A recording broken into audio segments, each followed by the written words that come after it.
How to get Trident on Minecraft.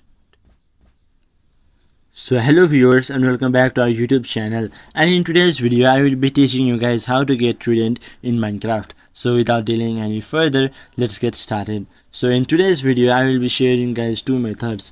The two methods are move lot and then trading with ground. So without delaying any further, let's get to these steps.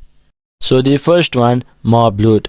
So in Minecraft Bedrock Edition, the hostile mob drowned spawns with a trident in their hands around 15% of the time, with percentage goes down to 6.25 in Java edition. Then, if you kill that drowned, there is an 8.5 chance of dropping that trident.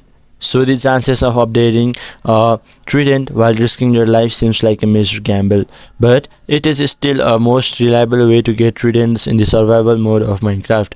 Just to make sure, keep a portion of water breathing handy to make a fight a bit easier. Furthermore, you can also aim to look for ocean ruins structures.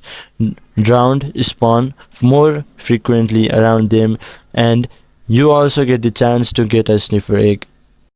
After that, the second step, trading with drowned.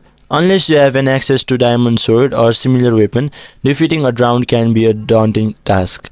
Fortunately, you don't have to kill this mob to get its trident.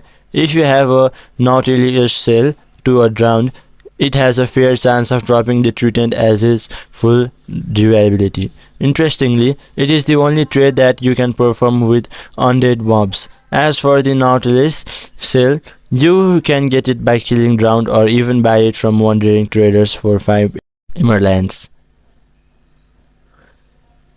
So in this very simple way you could find Trident on Minecraft. So hope this video was helpful for you. Until the next video, bye bye and take care.